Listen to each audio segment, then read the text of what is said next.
Nouveau numéro du journal de bord, Jean-Marie Le Pen, bonjour. Bonjour. Et on commence par les 500 parrainages. Marine Le Pen a déclaré que lorsqu'elle aurait ces 500 parrainages, elle le dirait. Elle ne l'a pas dit à ce jour.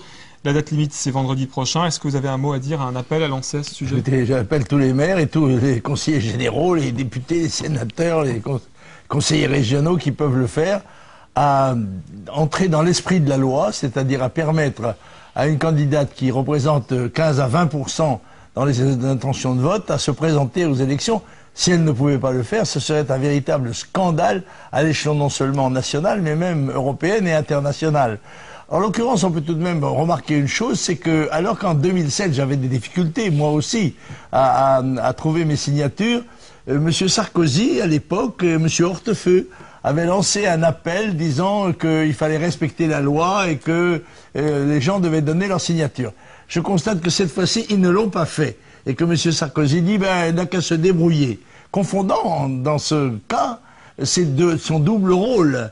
Parce qu'il est à la fois candidat et président. Si le candidat a le droit de ne pas faire de fleurs, en quelque sorte, à son adversaire, encore que ce serait loyal, eh bien, le président, en revanche, lui, a comme mission de faire respecter la loi. Et de rappeler, justement, quelles sont les intentions du législateur. Il ne l'a pas fait. À mon avis, c'est parce qu'il a peur. Alors j'espère que d'ici les quelques jours qui nous restent, nous allons pouvoir rassembler le nombre suffisant pour que Marine puisse annoncer qu'elle est candidate. Et je ne doute pas qu'à partir de ce moment-là, sa cote va remonter tout de suite, alors qu'elle est déjà pas mal placée, mais elle va encore monter plus haut dans les sondages. Oui, parce que cet événement des signatures perturbe oui, évidemment, ça crée une espèce de doute, voilà, un flou. Et allez-vous aussi appeler des maires Oui, j'ai appelé au téléphone quelques maires qui avaient quelques affinités avec mon passé militaire, etc. Et j'ai eu quelques résultats assez satisfaisants en tous les cas. Des promesses de promesses. Oui, bon, nous verrons en tout cas, c'est dans 7 jours le verdict, c'est vendredi prochain, vendredi 16. Je croise les doigts. On croise les doigts. Alors Nicolas Sarkozy, lui, est en campagne, vous l'avez dit, il s'est exprimé sur France 2 pour sa première grande émission dans Des paroles et des actes. C'était toute la soirée de mardi. Il a eu l'occasion de s'expliquer sur ses problèmes de couple qui l'auraient conduit à aller au Fouquet's. Il a reconnu des erreurs au cours de son mandat. Est-ce qu'il vous a touché? Non, je veux dire parce que je sais qu'il mérite le prix, l'Oscar de la comédie politique, et donc il a fait le gentil, le pauvre garçon qui a des problèmes de cœur aussi, des problèmes de famille, voilà, tout cela doit nous rendre à son égard indulgents, alors que nous n'avons à juger, nous, que justement les actes, puisque l'émission s'appelait Des paroles et des actes. Avec le Nicolas Sarkozy, il y a toujours beaucoup de paroles, mais très peu d'actes. En tous les cas, très peu d'actes positifs. Alors Nicolas Sarkozy, qui reprend maintenant beaucoup des propositions de Marine Le Pen, carte vitale biométrique, traçabilité de la viande, il parle même de diminuer l'immigration. Est-il légitime sur ces questions? Bien sûr que non, parce qu'il avait la possibilité de le faire. Je rappelle qu'il est au pouvoir depuis 10 ans. 5 ans avant son quinquennat comme vice-premier ministre, ministre de l'Intérieur ou ministre des Finances, et ensuite président de la République. S'il avait quelque chose à faire, il eût dû le faire, ou au moins l'annoncer pendant son quinquennat. Le fait qu'il annonce 1 mois et demi avant les élections est parfaitement, ne peut tromper personne. Voilà, c'est clair. Alors j'ajoute que M. Sarkozy déclare « Voter pour Marine Le Pen, c'est voter pour le Parti Socialiste ». Je lui rappelle qu'en 2002, en votant pour Le Pen, on a battu Jospin. Par conséquent, c'est un mensonge de plus. Alors, une partie de l'électorat du Front National, on le sait, vous avez quitté en 2007 pour Nicolas Sarkozy parce qu'il parlait comme vous.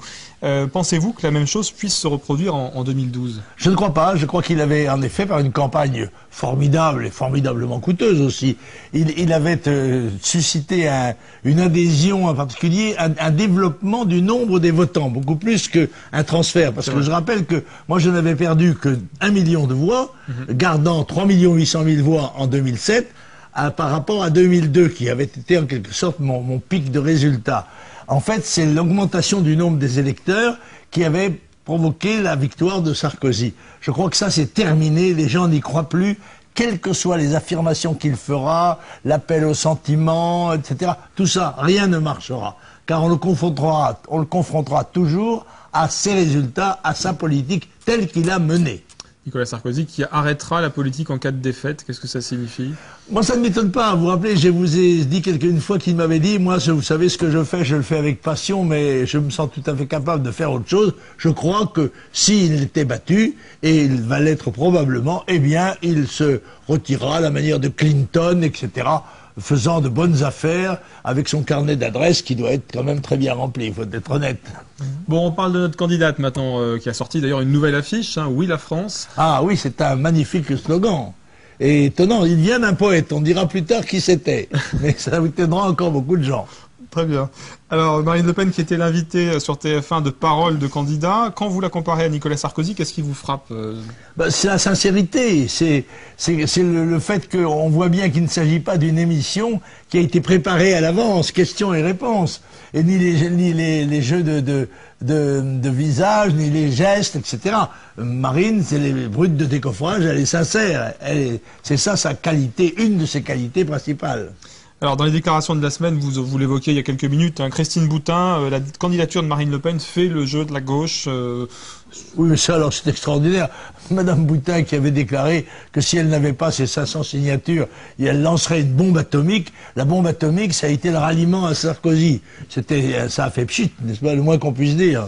Alors, ralliement, là aussi amusant, un ancien ministre UMP, Jean-Jacques Ayagon, apporte son soutien à François Hollande. Ah, on verra des choses amusantes comme celle-là. Bah, évidemment, à partir du moment où Hollande va être donné comme gagnant probable de la campagne électorale, de l'élection présidentielle, et bien évident qu'on va voir un certain nombre de déserteurs dans le camp de M. Sarkozy.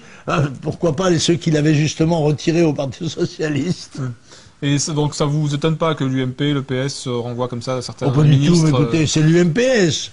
On sait très bien qu'il y a un accord profond entre eux et que si pour la période électorale on fait au moins semblant d'être en désaccord sur un certain nombre de sujets mineurs, sur l'essentiel, ils sont d'accord, c'est-à-dire sur les fondamentaux du mondialisme, de l'européisme, du libéralisme, etc. Ils sont d'accord. Ils ont été complices pendant 30 ans, ils ont fait pratiquement la même politique et la même politique alternative, y compris dans la cohabitation, n'est-ce pas? Par conséquent, on ne doit pas s'étonner. En fait, Marine Le Pen est la seule candidate qui soit candidate contre le système UMPS. Alors, Nicolas Sarkozy cherche aussi d'autres cibles électorales. On dit qu'il va s'adresser à nouveau aux rapatriés et descendants de rapatriés. J'aimerais qu'on s'arrête 2 minutes sur un colloque qui fait beaucoup de bruit dans le sud, à Nîmes, 50 ans après les événements en Algérie. Organisé par des communistes, ce colloque rend hommage au FLN et se déroulera dans les locaux du Conseil général socialiste. Que pensez-vous de tout cela? Oui, ben évidemment, on va voir fleurir un certain nombre d'initiatives de ce type visant à aggraver la responsabilité de la France dans le conflit algérien. Il ne faudra s'étonner de rien. Monsieur Sarkozy, bien sûr, joue de toutes les démagogies possibles. C'est ainsi qu'il a hier, je crois, confié à Nice Matin ses états d'âme relativement aux harkis et aux rapatriés vis-à-vis desquels il n'a tenu aucune des promesses qu'il avait faites en 2007. Mais il a une espèce de repentir, une espèce de remords qui sera peu durable, juste le temps de reciter un pater et un ave, et ensuite il reprendra la même politique, qui est une politique d'immigration massive, quoi qu'ils disent, qui est une politique de faveur des islamistes dans toute la partie nord du continent africain, aussi bien en Libye qu'en Syrie, etc. Par conséquent, il n'y a rien à attendre de monsieur, pour les harkis, j'espère, ni pour les pieds noirs. Je pense qu'ils sont vaccinés contre les mensonges du pouvoir et les trahisons du pouvoir à leur égard. Et je pense que pour eux, il n'y a qu'une seule candidate qui représente véritablement la fidélité à la patrie et à ses valeurs, c'est Marine Le Pen.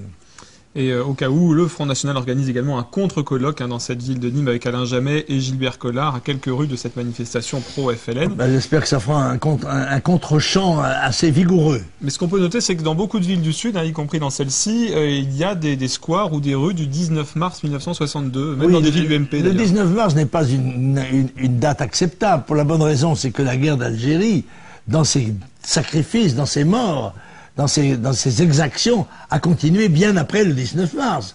Il y a d'abord eu le 26 mars à Alger, dont on sait, où une unité militaire française a mitraillé la foule dans la rue d'Isly. Et il y a eu surtout l'abandon des harkis, la livraison des harkis à qui on avait retiré leurs armes préalablement et qui ont été abominablement massacrés, torturés, assassinés par dizaines de milliers, ainsi que la disparition de 6000 Européens dans la région d'Oran, dont on n'a jamais eu aucune nouvelle, et ça a duré bien après le 19 mars. Par conséquent, choisir le 19 mars comme étant la fin de la guerre d'Algérie, c'est un mensonge qui est inacceptable.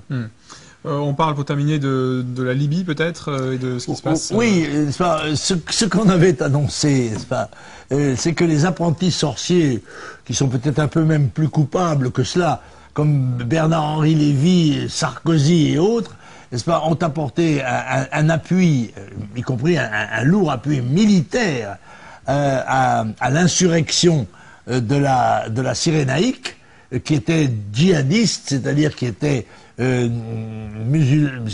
musulmans intégristes et qui étaient déjà en rébellion depuis longtemps. Car vous savez, tout ce qui est arrivé dans cette partie du monde était en préparation depuis longtemps.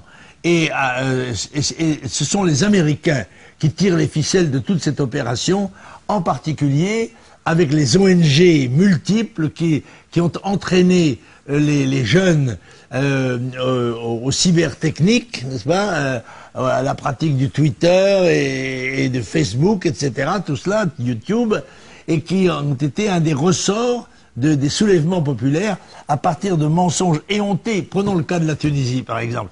On nous a dit que le détonateur a été le suicide par le feu d'un bac plus 4 qui avait été giflé par une femme qui était fonctionnaire. Tout est faux. D'abord, Mohamed Benzazi, je ne me souviens plus de son nom, ne s'appelait pas Mohamed, il s'appelait Tarek d'abord. Mais Mohamed, c'est mieux pour les musulmans, n'est-ce pas? Ensuite, il n'était pas bac plus 4, il a quitté l'école à l'âge de 14 ans. Bon, il était marchand des 4 saisons, en quelque sorte. Et ensuite, il n'a pas été giflé par la femme, il a été fait justice de cette accusation. C'est donc un montage qui a été projeté pour sensibiliser les masses populaires et les faire descendre dans la rue à tout risque. Donc il y a derrière tout ça beaucoup d'intérêts particuliers et surtout le mot clé de tout cela, c'est pétrole. Alors, on termine avec la campagne qui continue. Vous serez en déplacement, pas plus tard que ce soir. Pas plus tard que tout de suite. Je vais quitter immédiatement votre studio pour aller à l'aéroport, prendre mon avion pour Lyon. Ensuite, vendredi soir, un dîner-débat. Dîner-débat à Lyon, et ensuite à Grenoble le lendemain à midi. Oui. Et le retour, bien sûr, et ainsi de suite. Toute la campagne électorale qui est loin d'être terminée, dans laquelle nous allons, je l'espère, pouvoir donner notre maximum dans le mois qui vient. Très bien, et on note que Marine Le Pen sera l'invitée du 12-13 dimanche à midi sur France 3 et d'Olivier Mazerolles sur BFM TV à 18h dimanche également. Quant à nous, on se retrouve la semaine prochaine. On saura ou pas si Marine Le Pen a réuni les 500 signatures, et je pense que vous ferez tout pour aussi de votre côté. Et je le grand phoque. À la semaine prochaine.